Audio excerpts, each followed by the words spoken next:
to discuss the emerging facets, the constitution and the modus operandi of the civil society activism. We are having among us today Professor T.K. Oman, a doyen of Indian sociology. Professor T.K. Oman, I welcome you in this discussion. Thank you. Friends, today I am going to talk to you about a familiar but difficult theme. Civil society is in wide currency as a term, not only in social science, but also in everyday conversation in contemporary societies. Yet, it cannot be asserted that the term has acquired the required level of clarity. Why is it so? For one thing, the notion of civil society is of a recent origin, that is, it originated only in the 18th century. Alexis de Tocqueville, a French social scientist, too conceptualized civil society as the theater of private interest and economic activity, but he distinguished it from political society, in which he included activities undertaken by political parties, local self-governments, religious groups, moral crusades, literary and scientific societies, the press, professional and commercial organizations, clubs and associations, etc., etc. But taking into account the contemporary developments, it is more appropriate to designate Tocqueville's political society as civil society. Why is it so? Contemporary societies stand on three relatively autonomous but necessarily independent pillars: state, market and civil society. Therefore, instead of encapsulating the market, that is the economy, into the civil society, it is more relevant to consider it as falling between the economic structure and the state as proposed by the Italian social scientist Gramsci. But the precision that Gramsci obtained by bifurcating the economic structure and civil society is lost through his conceptualization of the state, which incorporates both political society and civil society. In Gramsci's rendition, political society is the arena of coercion and domination, and civil society is that of consent and direction. But the incorporation of civil society into the state robs the latter of its legal autonomy and the former of its real purpose, namely functioning as a countervailing power to the state as and when it is required. John Keynes' perspective accords well with this, and let me quote a small sentence from him. Without a secure and independent civil society, autonomous public spheres, goals such as freedom and equality, participatory planning and community decision making will be nothing but empty slogans. But without the protective, redistributive and conflict mediating functions of the state, struggles to transform civil society will become ghettoized, divided and stagnant, or will spawn their own new forms of inequality and unfreedom, unquote. But it is necessary to bring in the third dimension, namely economy or market, to inform contemporary societies with the required completion, because as I already told you, there are three pillars on which contemporary societies stand: the state, civil society and the market. What I am suggesting is that for an adequate understanding of civil society, the discussion on the conceptual triology of state, market and civil society is an imperative need because of their intricate interrelationship. Limitations of time prevent me from undertaking this task, but it is absolutely necessary to characterize the three entities in terms of their contents. The state encapsulates parliamentary institutions, courts, government, bureaucracies and defense forces. The market refers to the arena of production, exchange and consumption of goods and services. Civil society consists of political parties, voluntary associations, the media and the wide varieties of non-government organizations, NGOs. Each of these entities operate in reciprocity while retaining their autonomy. It is necessary to dispel a widely held naive notion about civil society at this juncture, namely that it is always and necessarily positive in its orientation. This is a simplistic view. Just as the state may be democratic or authoritarian, or the market can be competitive or monopolistic, the civil society will invariably consist of both negative and positive or democratic and authoritarian elements. The position that negative and authoritarian elements should be exorcised from society is a laudable one, but freedom of expression and association cannot be denied to any collectivity in a democratic society. What is available to men, secularists, Brahmins, bourgeoisie or nationalists cannot be denied to women, believers, Dalits, the proletariat or even religious fundamentalists.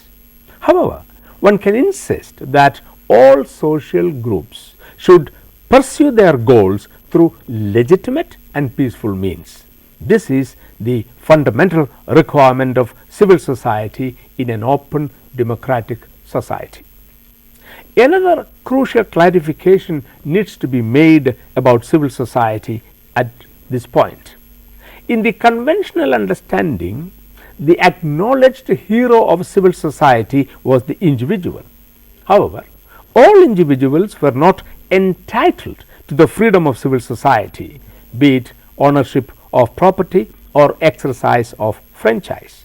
In fact, only the property owning males were given the entitlements in the beginning, although these privileges were gradually extended to everybody irrespective of gender, caste, religion, race, language, tribe and other identities. But if individuals are denied equality precisely because they belong to particular groups, these groups as groups should be recognized as inhabitants of civil society. The point I am trying to make is not only individuals, but groups are also a part of civil society. Now, such steps, that is making groups or recognizing groups as an important element in civil society, may not be required in all societies. For example, if a society is only stratified based on gender, age, class, rural urban differences and the like, by extending individual based equality to all, a firm foundation for the crystallization of civil society can be laid. But if a society is heterogeneous, consisting of different races, religions, castes, language and the like, the principle of equality of opportunity in itself will not lead to the formation of a robust civil society. For this to happen, the identity of the traditionally disadvantaged groups should be taken into account, which is to say, the idea of groups surrendering their identity in order that they be treated as equal individual citizens is no more an acceptable one. Citizens insist that they be allowed to retain their group identity, but at the same time be entitled for all the privileges as citizens. This is a conundrum between equality and identity which renders civil society an intricate and complex entity. With this general understanding of civil society as a space between the state and market, as well as the recognition of the need to maintain reciprocity and autonomy between these three entities, that is state, civil society and the market, let us look at the situation in independent India. There were two competing models of society when India achieved political freedom. One model was that of capitalist democracies of the West. These polities had evolved gradually on the principle of separation between the state, market and civil society. The underlying assumption of this separation were the following. First, the state is a coercive agent and is motivated by power. Therefore, the process of acquiring and exercising power should be well defined and checked through legal mechanisms. Second, economic activity is motivated by material incentives and is to be regulated by the market mechanism in terms of free exchange of goods and services. Third, civil society is the space for free voluntary activity of citizens between the state and the market, the zone in which a variety of political actions could be initiated to moderate the political authoritarianism of the state and the likely rapacity of the market. In the West, market, civil society and the state emerged successively, and each of these spheres acquired a certain level of autonomy.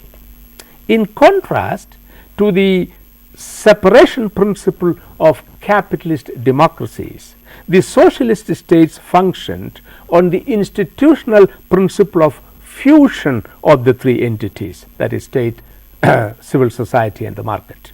The party state monopolized all powers and regulated the market and civil society. From the command economy of the socialist state, the market disappeared and the civil society was absorbed by the state. The conjoined activities of the one party system and its numerous front organizations came to be called as people's democracy. In the beginning, capitalist democracies were mainly concerned with creating congenial conditions for their citizens to pursue their preferred pattern of life, protecting them from external aggression and providing them with internal security.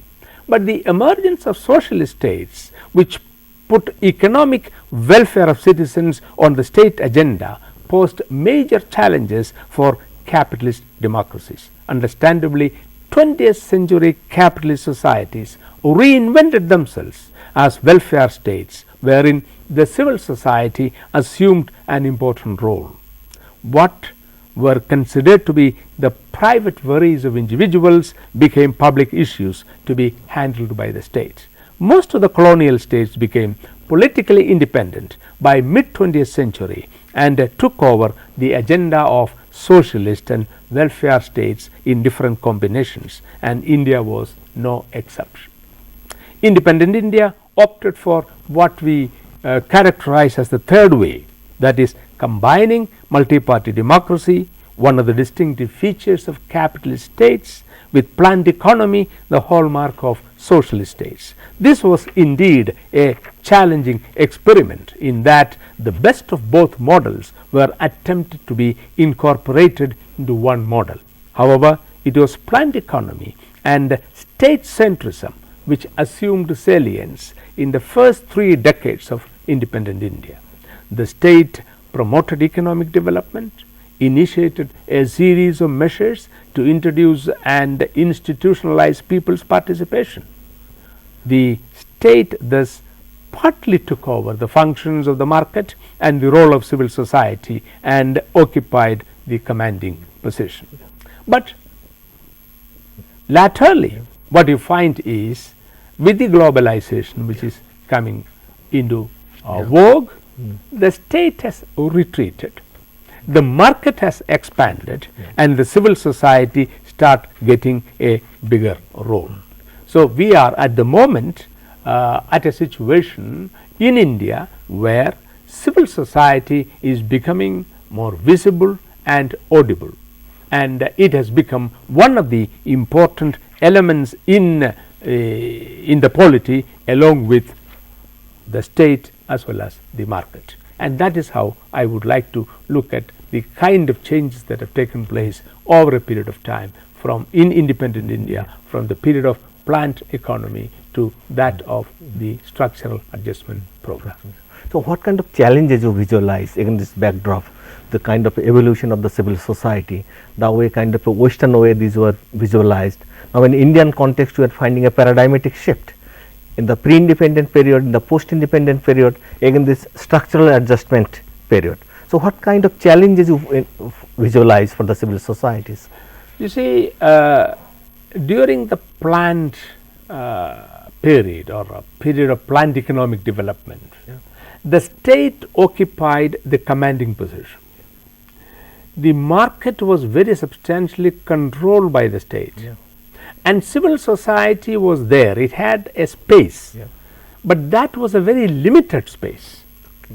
But with the market becoming very important or occupying a very central position in the context of globalization or structural adjustment program, the state has retreated from various areas, and in a certain sense the state's control over the civil society has loosened, and that has become a big challenge for the civil society to articulate, to become audible, and therefore the relationship between a state and civil society has changed. Earlier, in a certain sense, civil society was subservient to the state because the state initiated civil society. But now the civil society has two edges. One, there are contexts in which the civil society work in collaboration with the state, for example implementation of the various programs. But there are contexts in which the civil society interrogates, questions the state. That means the challenge of civil society today is that on certain issues and contexts it supports the state, but in several issues it opposes the state. It does not have the kind of subservient relationship that it had earlier, and that is one of the important developments that is taking place. Of course, it has other implications. Civil society is also becoming very substantially international or global.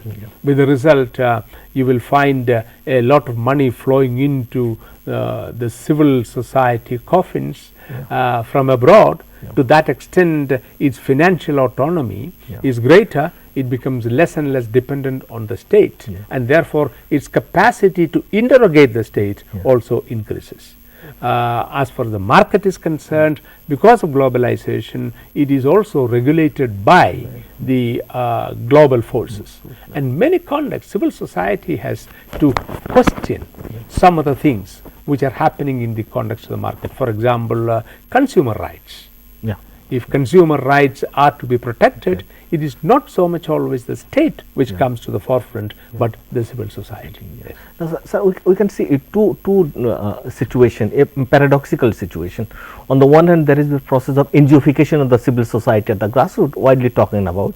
Also, there has been a process of co-option of the civil society activism at the grassroots level by the state in several modes.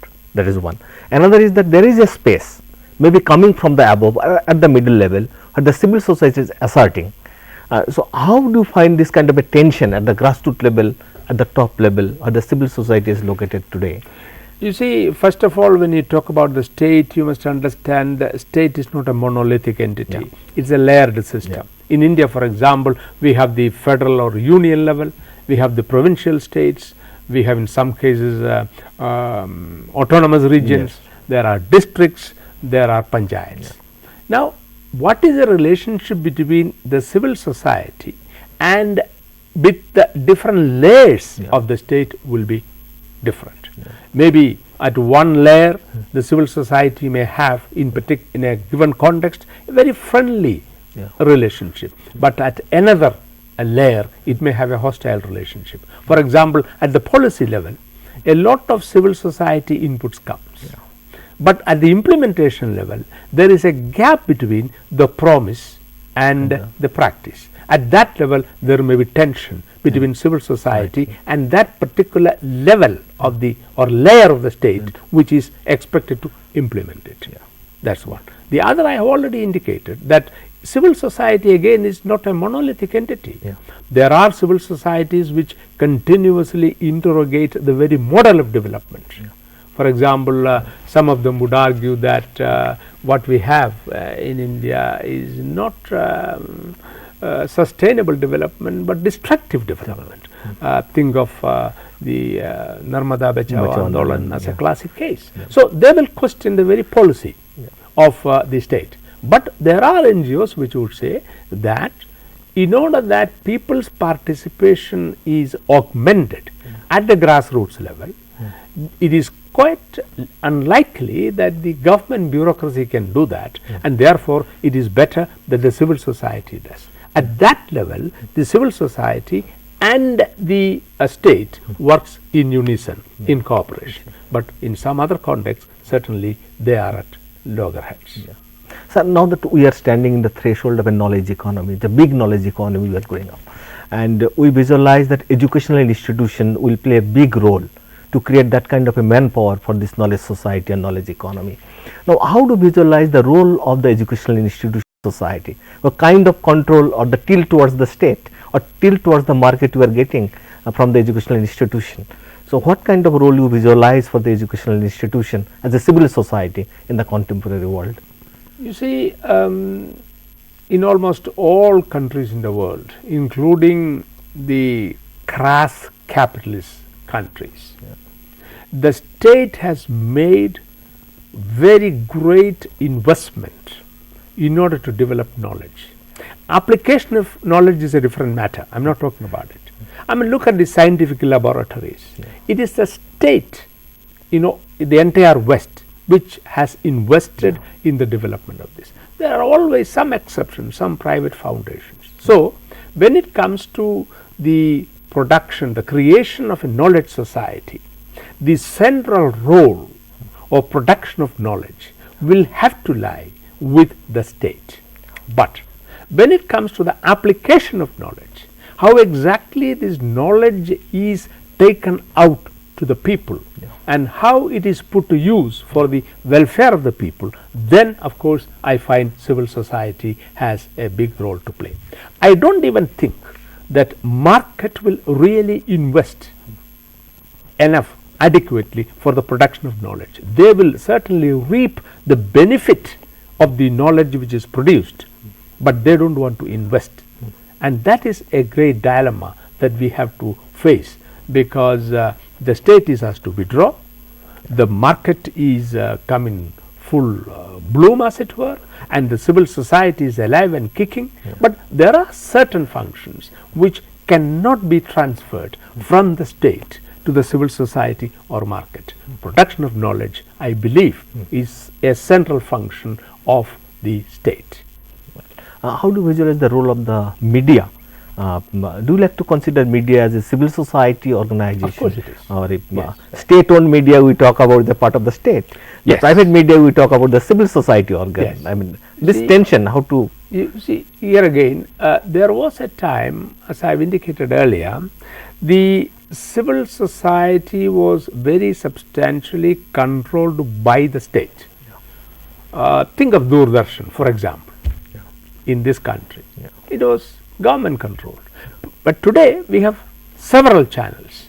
So, even the government sponsored channels will have to be extremely careful in conducting their affairs, because there are other alternate channels which will challenge. But the Indian press has always been independent of the government largely, although it has been argued that the Indian press was very much in the hands of capitalists. But even as it is, there is one can say without great difficulty that the independence of the press has always been maintained. Similarly, the independence of the electronic media is increasingly evident. So, the press and the media will have to be considered as an important dimension of civil society, but standing apart both from the state and the market, even when it is sponsored or financed by the state. Because if that is not happening, the credibility of the media will be lost. Yeah. I go back to your earlier conceptualization of the civil society. Well, you are referring to Gramsci, the way Gramsci talked about civil society, a space where the contestation against the hegemony of the state is constructed and it is reflected. Do you still visualize that civil society can create or use that space to contest the hegemony of the state in the wake of globalization, structural adjustment program, this Washington consensus, all those varieties of institutional arrangement? It should be possible, and that is why I said right in the beginning, a good society, although I haven't used the term then, today is conceptualized as a society which stands on 3 pillars. And each of these have some amount of autonomy, but at the same time they also have reciprocity. So autonomy and reciprocity between these 3 pillars that we are talking about makes a society a good society, and therefore you can't think in terms of what has happened once upon a time in the so-called socialist or totalitarian societies. The problem with the Gramscian understanding was that the state, Gramsci's state has actually absorbed the civil society, and therefore there was nobody to interrogate in his rendition of things, the state. The market was not very much a part of that those days, but today market also is in a way contesting the state autonomy indirectly, if not directly. So the ideal state would be a situation in which autonomy and reciprocity between these 3 pillars are institutionalized and recognized and respected. It is more of a persuasive rather than coercive. Maybe that is the way. Coercive, see, look, coercive apparatuses are necessary, but not always. Wherever consent is possible, accepted, we must go by that. In other words, the ideal state would be a state in which non-violence prevails and pervades. But there may be contexts in which individuals and groups may be doing things which are not socially healthy. In such a situation, if coercion is needed in adequate measure, in control measure, the state will have to use it. Okay, thank you, Professor Oman, for coming over here and giving a very lucid and simplified description of the civil society, its constitution, functioning, its transition and possible role in the contemporary world in the age of civilization. Thank you very much. Thank you, sir. Thank you.